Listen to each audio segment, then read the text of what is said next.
Can you hear me? I hear you. How are you? I'm doing okay. Mm-hmm. Why do I hear I always hear the leather.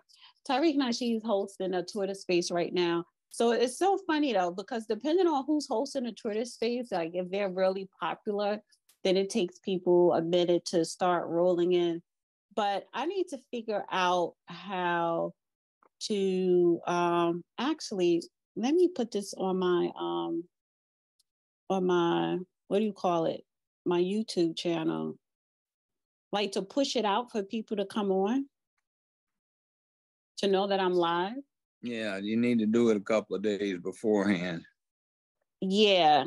It's just that your time is not always, you know what I'm saying, guaranteed. So if we say 5 or 6, it may change. But I could always go in and edit. So yeah, maybe we just start doing that. But Mondays is a better day for you to do Twitter space, right? Yeah, it works. Okay. With me and let's see, hashtag Judge Joe Brown. Let me just paste this. All right. So, and this is the thing about Twitter Space, because I could introduce and say what we're going to talk about. And then as people come in, and I was like, what is the topic? Right. And then it's like you have to kind of like reset the room. And I need to figure out a way to do it so that I'm constantly not repeating myself. But I spoke to you earlier, Judge. We got to talk about you running for mayor of Memphis, reparations, the California, the Governor Governor Newsom in California, if it's passed legislations, he's willing to sign off on the bill for a $200K check for Black foundational Black Americans in California. So we talk about reparations. Of course, we got to talk about Deion Sanders and Deion going to Colorado University, leaving Jackson State at HBCU. People are upset. Why? I don't know. And what else? Oh, Tuskegee and the remarks from the Tuskegee Institute. People are upset because of that. And what else did I put? Tuskegee, and I guess, Herschel Walker, because tomorrow is the runoff election in Georgia for the Senate race between Herschel Walker and Raphael Warnock, right? So we could kind of touch on that, where I want to encourage people to go and vote for Herschel Walker if you're in that if you live in Georgia. I think it's important. So how about, what do you want to start with? You want to start with Deion? Let's deal with Herschel Walker first. Okay. Forget all of the hype about Herschel Walker versus Warnock. What's really at stake is control of the U.S. Senate. So do you want the Democratic Party in control of the U.S. Senate with their proclivity to diminish First Amendment free speech rights, their efforts to wipe out the Second Amendment in the Biden administration nonsense about banning all semi-auto weapons, since most pistols and just about all of the modern day commercial rifles, at least going back 70 years, and in the hunting fields, 120 years, are semi-auto. That's draconian, and it says the only thing you'd be able to have to arm yourself would be basically antiques. Now, that said, one of the reasons you have the Second Amendment is so that the people themselves become a check and balance to oppressive government. You have the state governments and you have the federal governments. They balance each other out in terms of power. You have the three branches of government: the legislative, the administrative, and the judicial, and they balance each other out. And then the whole bunch is balanced out by the fact that the people, through the Second Amendment, maintain the capacity to resist tyranny if that is on the horizon. And that, I think, is a healthy thing. Also, the Second Amendment is in there because we don't give our governments all power, which would make us very safe. We allow the people to protect themselves such that we don't need a very powerful government on the individual level, so that we won't have some of the types we see manifest or have been manifest for years on Twitter, taking control of the governmental process and imposing their particular brand of will on the rest of us. Now, that said, it's a challenge to deal with the rhetoric that tries to talk about how bad Walker is versus very little said about Warnock, but forget them. Just recall that if you get Warnock in back, what you do is you give the Republicans control of the U.S. Senate. If you get Walker in, you keep them from you keep the Democrats from exercising control. Now, the Democratic Party, the DNC, and all points in between have indicated where they were going with this Abrams thing they had, where sexist and racist pronouncements were, we need this person just because of her sex and race, without concern for qualifications, which is kind of bad.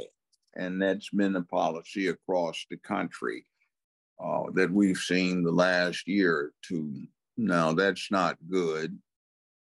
And based on capacity, fitness for office, and things like that. But in the Walker versus Warnock situation, it's deeper than that, and quit thinking those two and start thinking about who's going to control the U.S. Senate and what that means for ordinary people. You can look at inflation, gas prices, interest rates. You can look at employment opportunities. You can look at foreign policy. You can look at what's happening in Ukraine. You can look at what has not been done with the laptop situation with Hunter Biden and its implications for Daddy Biden. There are a lot of things. You can look at the fixation on destroying the fabric of society, so that in this miasma that would be created, some can get away with license and do some things that aren't healthy. So that said, I just passed the mic on Warnock and Walker, and I would urge that people in Georgia consider the big long-term effects of negative effects of getting a Warnock in. Do you have on that leather coat? It's cold in here. It was raining outside. So yes, I do have on a leather coat, but I guess we're not on I can hear it. Can camera. you take it off? Yes, I'll take it off. Turn the heat up in the house. Well, I don't need to worry about the heat. I just had on my usual Second Amendment material, so I feel they're not on. What kind of leather is that? That's just beats an A2 flight jacket. It's made out of horsehide. Oh. I found it was very helpful in getting horses to behave somewhat better than they might. Put it on and let them smell it, and they would remember where that came from, and they had a proclivity of acting much better and more obedient, or at least more honestly, Wait a minute, because they could smell that, oh my God, this was a Mhm. horse that was once alive. So if I don't behave, Yeah. this may be me. Yes, you could be turned into a leather jacket. Oh, And wow. also, I found it is amazing if you get in front of a horse, stare at him so he can see you, and lick your lips or go yum, yum, yum, delicious. And they get to realizing that people are the number one predators of horses. Interesting. All right, so that's it on Herschel Walker. Cool. If you're in Georgia, vote Herschel Walker. Not so much the man himself, but it's the party, and what they stand for as opposed to his opponent, Warnock. So yeah, I need to have a Republican controlled Senate. Race, I'll tell you what the young Democrats are trying to do around here. That indicates that they are not a savory bunch these days. They've got the wrong idea about how this country is governed. Mm-hmm. Right. All right. So where you want to go to next? Should we go up to Tuskegee? I don't think I probably spelled it wrong. I'm so sorry if I did. Tuskegee. This Tuskegee CDC. It's not an experiment. Nobody was experimented on. What happened is some black folk more than a century ago, for the most part, contracted syphilis. So what the Tuskegee study was about, not. Your phone is going in and out, Judge. Yeah, well, what the Tuskegee situation was about, we're not just talking about the Tuskegee Institute. We're talking about Tuskegee, Alabama. It was the Tuskegee study, not experiment. Nobody experimented on anyone. They simply observed the progress of a disease over a long term. And the horrendous thing that was done was to not treat the people who were suffering. When the study first started off, the only mild treatment that they had was administering barely tolerable doses of arsenic to the patient to kill off the viruses. That didn't work too well. So when they wound up getting penicillin that did work very well, they did not properly treat these people who were being studied. What they wanted was to see how the disease would progress so that they could do research based on that and craft medical remedies for others. These black men were used as guinea pigs, so to speak, which is the same as what you found in Nazi Germany and in Tojo's Japan, where the mad scientist type conducted a lot of horrendous experiments, a lot of very horrendous refusals to treat so that they could observe the progress of various diseases. Now, all right, so the reason why I brought it up and why this is trending, because the CDC director is slammed for calling racist Tuskegee study a sacrifice.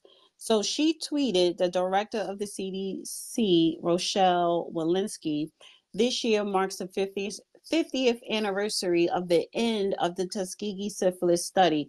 Tomorrow, I will be joined by colleagues and public health leaders as we honor the 623 African American men, their suffering and sacrifice, and our commitment to ethical research and patience. So people are upset that she put their sacrifice, suffering and sacrifice, because it can't be a sacrifice if you did not know what was being withheld or what could possibly happen, because they were not told that they were not going to be treated. They thought that they were being treated, and they were saying you're being treated for quote unquote bad blood. So they were taken advantage of.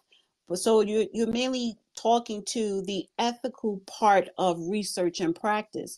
So because she worded it insensitive by saying sacrifice and suffering, okay.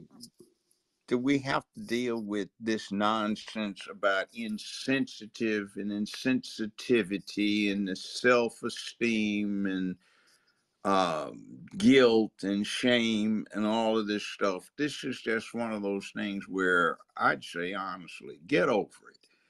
It's a use of language where somebody offend somebody for not making the most careful selection or choice of verbiage.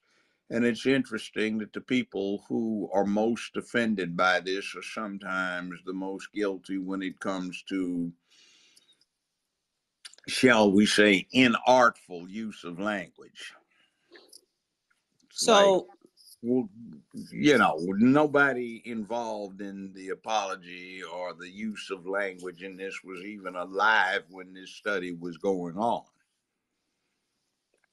so you're saying that people need to get over the fact that the Tuskegee happened, or Not get over that it happened. No, definitely not. I'm saying get over this thing with this taking high offense by somebody's less than optimized use of language.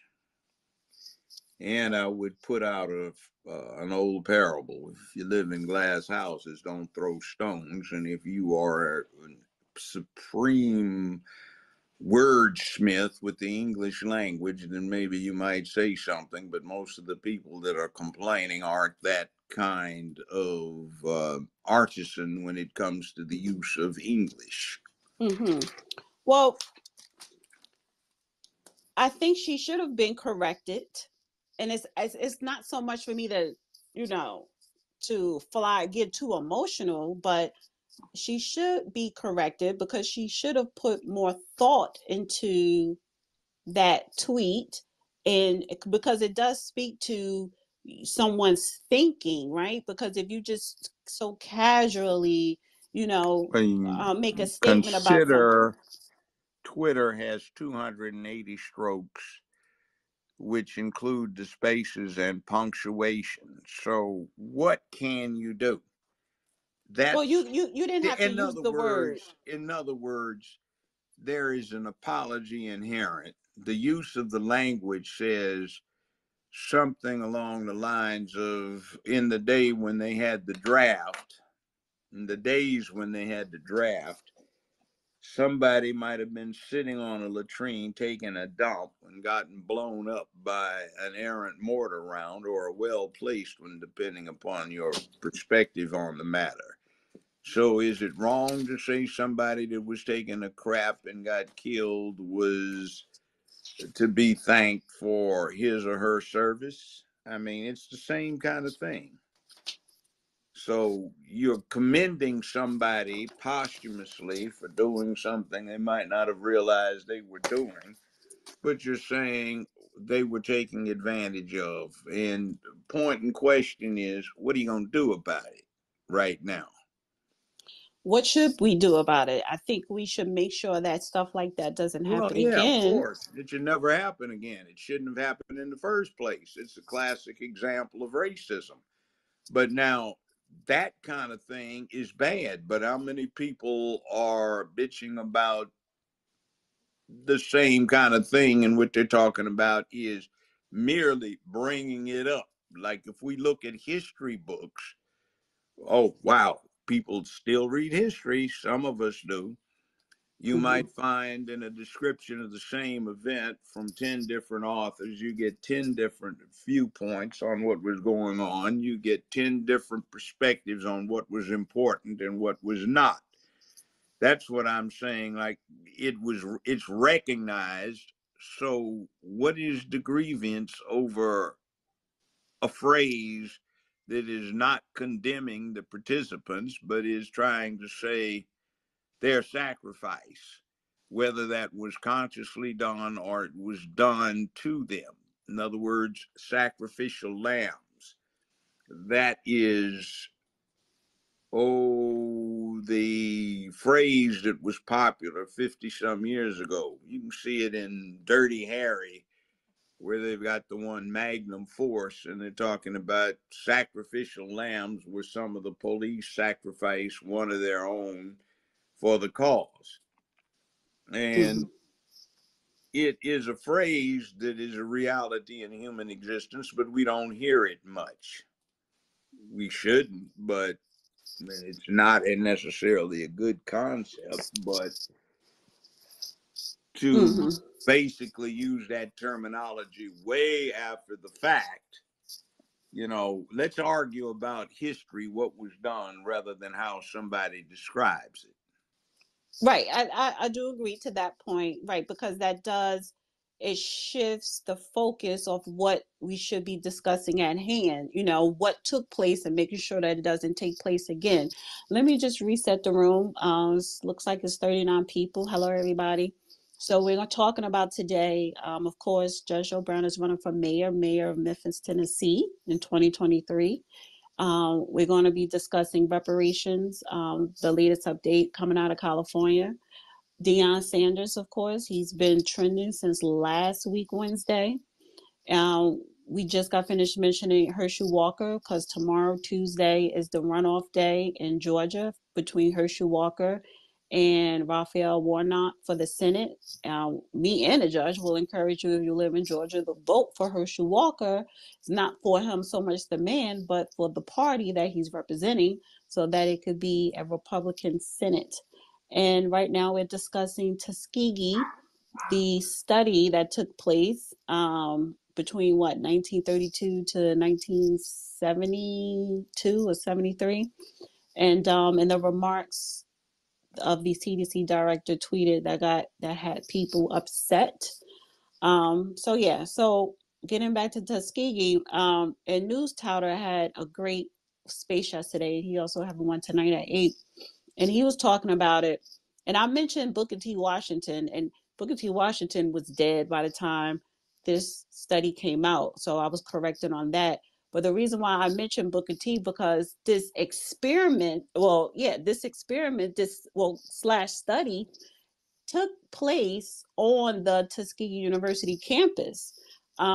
Before Booker T. Washington died in 1915, he created what you call the National Negro Health Week, and he partnered with the United States Public Health. So that's just somewhat like letting the fox in the hen house. You do need funding, whether it's from state and federal, private sectors.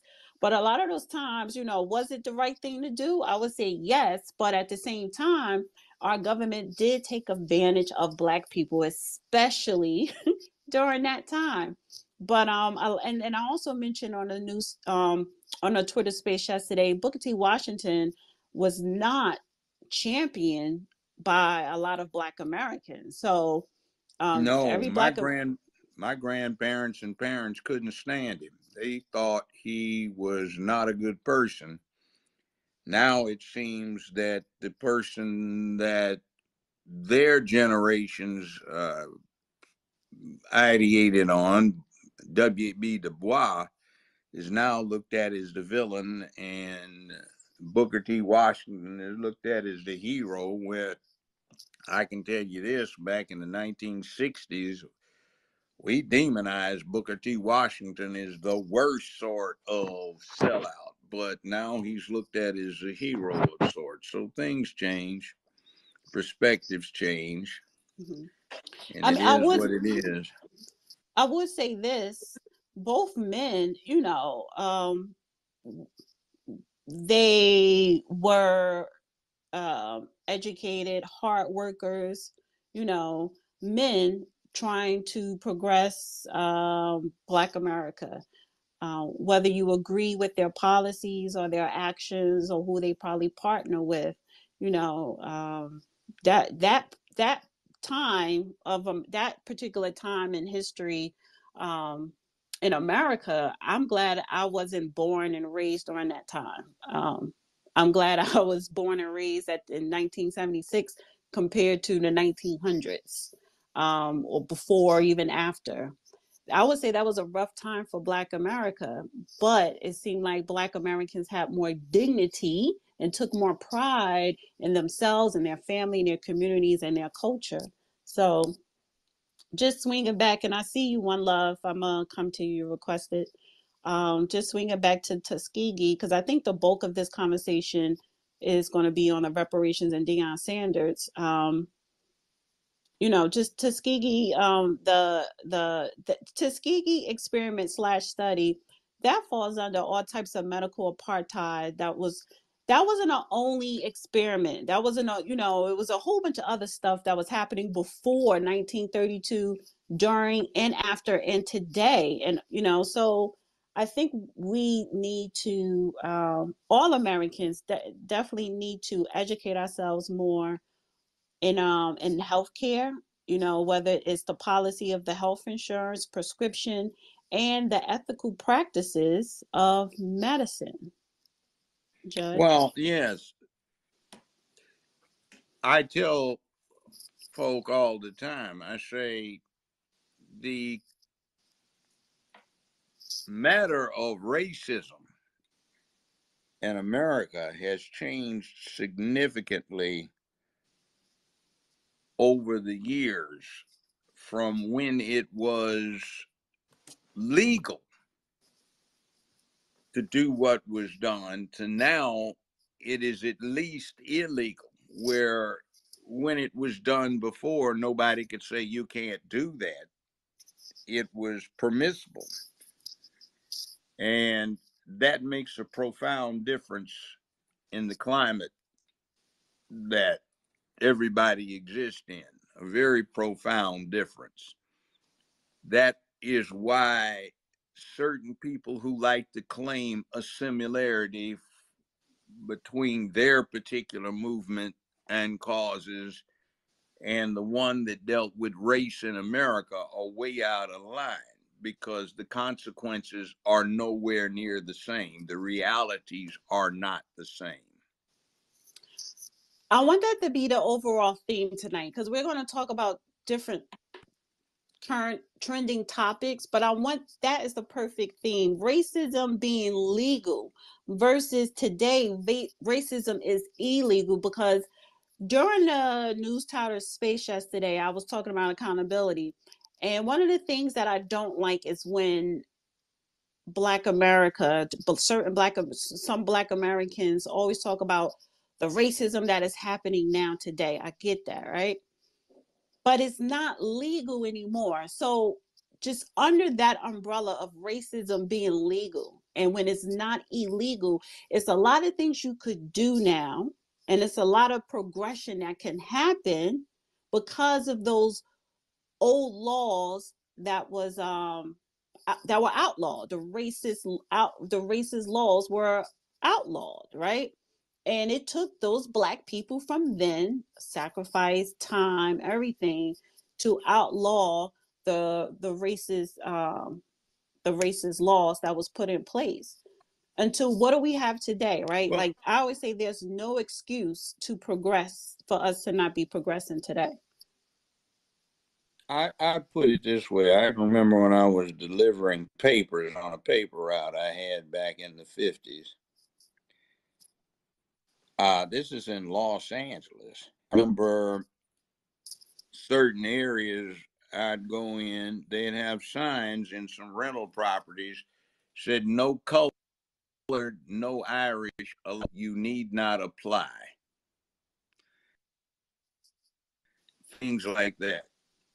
And that's not the current reality. You can't put up a sign like that. In other words, by Right. virtue of something you cannot change, you can suffer greatly. I can remember being 2 blocks from Disneyland. I was in college at UCLA. This was in the 60s. And the idea that stuff is illegal hadn't changed to a lot of people, but it was in California, Disneyland, 2.5 blocks from their parking lot. And myself and 3 other students, we were looking for a place to pick up some samples that had been tested, or to drop some samples off that needed to be tested at a lab. We couldn't find it because it turned out to be in an alley. So a cop pulled us over when we were obviously lost. And he was very polite. He said, "Gentlemen, what seems to be the problem? I see you're in a state vehicle. Are you looking for a lab?" I said, "Yes, sir, we are." So, well, I can tell you why. It's in an alley. That's why everybody misses it. It's down that way, and he gave us directions. He said, "Now it's winter, and it's going on 4:40.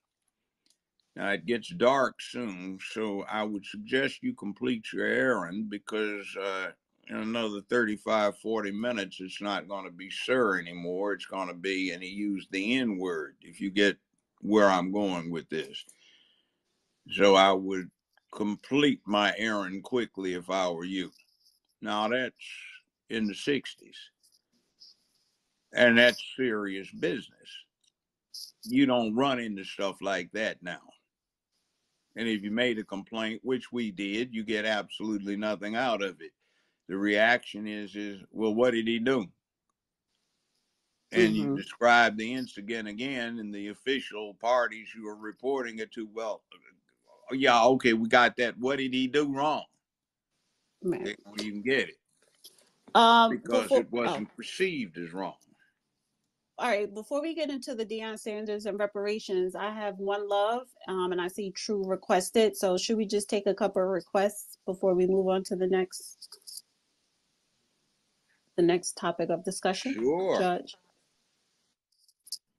One love, you can unmute. Thank you, Dana. How are you? And hello, Good. How are Judge. you?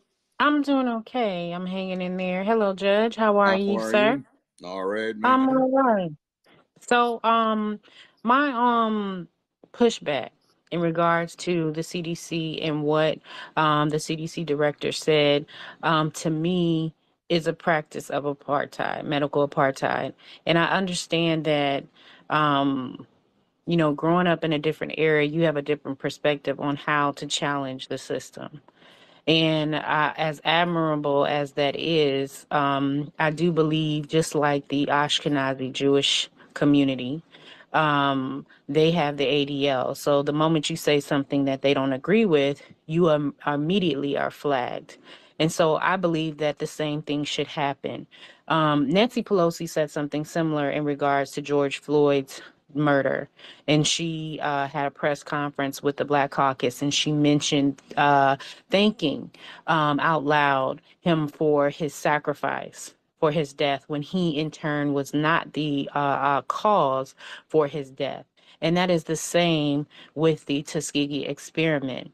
Even though it was held at Tuskegee Institute at the time, the community who was suffering because they were suffering from medical apartheid back then, but they also were in need of health care. They were persuaded to join this movement by a black woman, used a black woman, excuse me. She was not the only doctor at the time, and I have to fully get all my notes. I don't have them in front of me, but I will say that anyone who's in the medical profession and decides to use the tropes of history, the understanding of history, especially American freedmen history, and you use the term sacrifice, by which means that we are willingly giving ourselves up for murder or death or lynching, to me should be prosecuted, and the DOJ should be aware that we do not tolerate that. If Ashkenazi Jewish community can be up in arms and call everyone anti-Semitic, well, that's anti-black. That's the anti-blackness. That is hate speech, and it needs to be called out. That's not an emotional response. That is an educated response to say that we too can do something about it, and that we should not have to be persuaded that if we are emotionally responded, or if we have no empathy, or we shouldn't worry about what people say because words matter. In a court of law, you, judge, know for sure that language does matter. And so I would challenge you and others like us to make sure, whether you are running for whatever political office you're running for, that you do challenge people on their word and language usage when it comes to speaking about our particular history, current and past, because how we show up in society is how people treat us. And I think the reason why people treat us the way they do is because they think that we're not going to challenge them on the way that they are presenting us to the public from their lens. So the CDC director was way out of line, and she should have been definitely checked, and she should have been checked by the ACLU as well as the DOJ, civil rights, and even the NAACP. But people again are not have their gaze set on so many other things that are happening around the country that we miss those things. And again, Nancy Pelosi did the same exact thing. May I ask you a question? Of course. Assuming everything you said was done, what effect would that have? What effect would it have for us? The impact?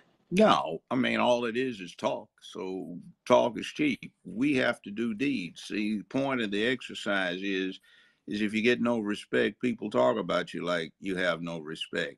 And you can talk back and you can point it out, but we have freedom of speech, the First Amendment. So when you start restricting First Amendment exercises by hate speech and such like, it has a weird way of backfiring on the person it's supposed to be to protect or protecting within a decade or so, decade and a half, usually about 10, 15 years. So So, do we really want to restrict speech? Because a lot of what people say here on Twitter with that particular outlook would wind up getting them prosecuted just for expressing an opinion. And we've got a problem on Twitter with these clowns that were running it before Musk took over, shadow blocking, oppressing speech, restricting it, and generally so, trying to destroy any opposition to their agenda. Is that so what we are want? you so are you saying that we should actually yet again we should actually we should actually reserve and actually maintain a level of intellectual strength and allow others to be culturally insensitive as well as downright No, no, no, practice of no. What racism? I'm I'm no, just no. See that whole thing you just gave me. I saw that developing over the last 50 years. Cultural insensitivity. See, what you Mhm. do is just say we don't like it. We think you're full of crap for saying it, but it's your right to say it. But we have a right to call you full of it. So this is not appropriate. But see, we don't do what's necessary. Uh, we still go to movies that exploit us, and Hollywood has carefully laid out plans on how to get cash flow through exploiting our need to be patted on the head. But we don't do anything to promote our own interest by using our enormous economic power and our own good ends. We just sit there and we get suckered into stuff because people pat us on the head. See, I come from a generation where we used to amuse ourselves in elementary through high school by running the dozens, talking about somebody's mama or somebody, whatever. And the way to deal with it is not to sit up there, don't talk about my mama. You sit there, hey man, you talking about my mama, man. Look at here, man. I was over there with yours the other night, man. You didn't even know that, etc., etc. You see, the thing with speech is you do not counter offensive speech by censoring it or suppressing it. You counter it with speech, and that's how you deal with it. You don't okay. So I want should someone not to be able to speak, because remember, we are not the majority in this country, and we are all too well suited to really getting oppressed. And I came from an era where that was the case. Now, so can I I ask you a recall can so can I getting ask picked you a up by question, the Joe? FBI. Yeah, go ahead. Let Go me ahead. ask you a question. So there were medical experiments, several medical experiments done by the Nazis. So if I was a medical director, a part of the CDC, and I came out and said, "Thank you. to the German families, who are the Jewish or Ashkenazi families, the Black Jewish families, for your sacrifice in Auschwitz. Would that be appropriate? Would that be a counter conversation? Well, considering what I see on television being shown to kids, some of the commentary that is passed off is appropriate. Yeah, but Some we're of the adults. We're jokes, adults. But we're adults. We're adults, yeah, though. but I know, but I'm more offended by those things than I am by what we're talking about right now. It was inartful. So I would say let's look at the use of English language by the people that we get upset with when they don't use it as well as it ought to be used. Is that something to get worked up with? Or are we going to do something to make sure that what happened at Tuskegee relative to this particular study is not done again? Um, See, oh, I have a close connection with what happened. It was discussed at great length in the family because my grandfather was a physician from, he was very, very dark from the late 19th century all the way up to 1951. So he made it over 100 and he practiced up to a couple of years before he died. He and Alex Haley's grandfather, as featured in Roots, practiced medicine together. They were partners.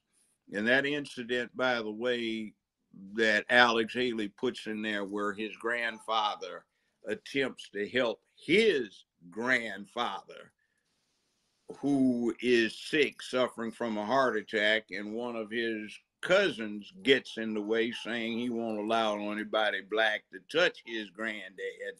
That actually happened. I'm aware of that. They were aware of the Tuskegee study and its ramifications. Now, they had a different way of approaching it. They were angry that the blacks who did not get treated didn't go seek a black physician, and there were some in the Tuskegee, Alabama area, if only because there were some black ones that treated the students who went to Tuskegee Institute. Now, there are all kinds of issues in here that we don't even like to discuss, and let's just say this. In the 60s, every one of these matters got brought up, but we discussed them in a different light. And right now, there is a great deal of the discussion driven by what has become a victim mentality. When we got angry, we did something about it besides talk. I'm not going to get into it, but we took action. Nowadays, all we want is our feelings pacified, and that's not enough, but it's a waste of time and detracts from what we can do otherwise to punish. um, let me say this because I agree with one love when she said, because yes, if it's the Jewish community, they check you on what you say and what you do, but what a judge and I think where the judge is coming from is one thing to check somebody on their wording or what they're saying about your group of people or culture, but what Jewish people do, they take action. So it's two things going on in the Jewish community. Yes, they don't want you saying or labeling certain things about them and their culture, but they also take action to make sure that their culture or group of people are not being taken advantage of, whether it's that by way of owning where they live at, working together, having their own policing department in their communities, buying up real estate, cornering the market when you talk about banking. So it's two things going on in their community, and with us we only focus on what somebody's saying, but we're not doing. Is that kind of what you're saying, Judge? We're not focusing on the doing. Yes, and also that community needs to, well, if I had my way, they would refrain from some of the things we do, like that N word that is used so detestably, that is from where I've come from, one of the worst insults that you can bestow on somebody black. Let's ask who finances the distribution of demonstrations of that word, use of that word in popular entertainments and music. And see, if we were interested, we would do something economically to, uh, shall we say, get retribution for that insult that is continuously fostered by the Hollywood and entertainment industry. Right. By the way, I'm 75 years old. I'm in very good health, but I would have to say this: the worst overt racism I ever experienced in my life was in Hollywood, California, when I was one of the highest paid people in Hollywood. Now, let's just say that, but it is what it is. And that, by the way, is why I'm no longer with them. After 15 years, I just had enough and say, hey, I'm over retirement age. I quit. Bye. Right. I want to go to True, and then I want to bring up the Deion Sanders conversation, and then I'm gonna bring up two more requested speakers, Faziah and Peace. Go ahead, True. Hey to everybody in the room. I just want to say Hi. hello. Hey y'all. Hey Judge. Judge, don't be mad at me, but I'm coming with respect. Let me ask you one question. Do you feel as though that it's okay, everything that we're going through right now, we start to pick up the slack because we know that we done slack back for like quite a time to where as though it's like, okay, everything that you taught us and everything that everybody and our elders ever taught us, now it's time for us to pick it back up. So we're doing that. Do you support that? Yes, I do that.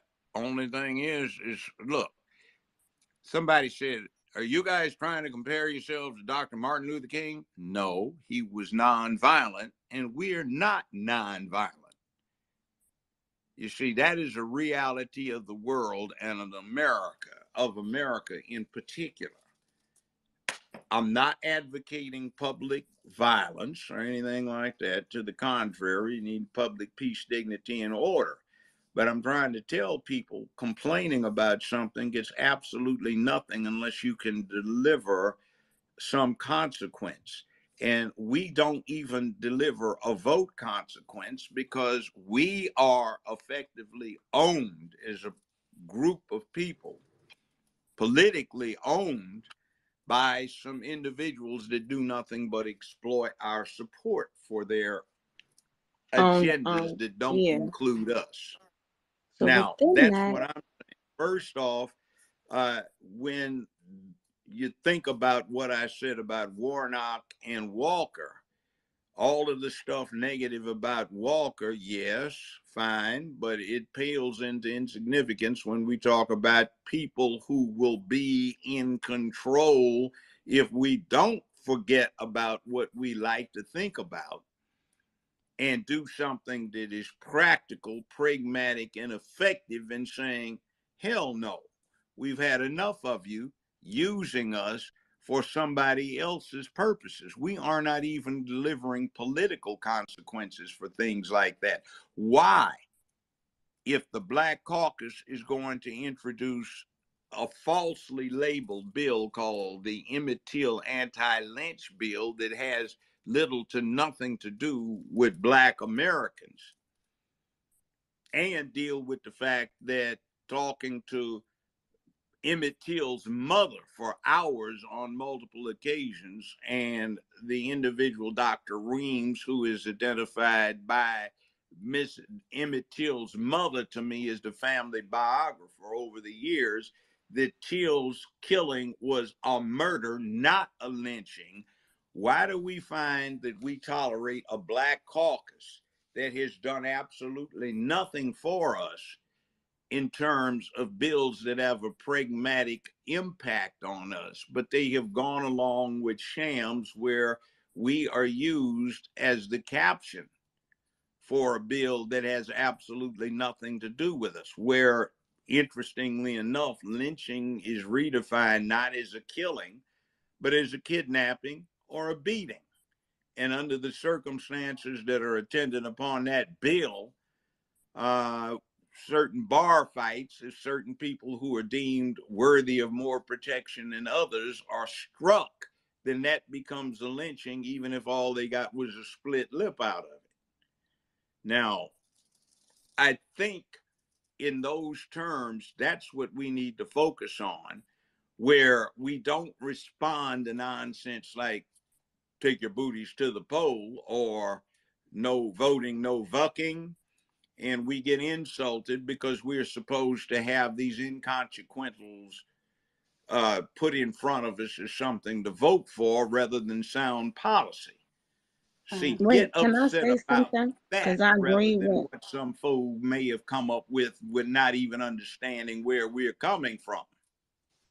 She's a flunky. She's just a bureaucrat, a minor level bureaucrat. Who are you talking about?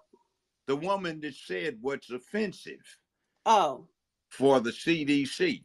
She's a minor bureaucrat. Now, before we waste time getting upset with her, somebody just needs to say, hey, that wasn't cool the way you put it. All right. But meanwhile, you bozos, including one or two or three of you that somebody I know may have voted for in this election we just had, what the hell are you going to do about it? right. So this doesn't happen in the future because you still haven't put anything in place to stop it.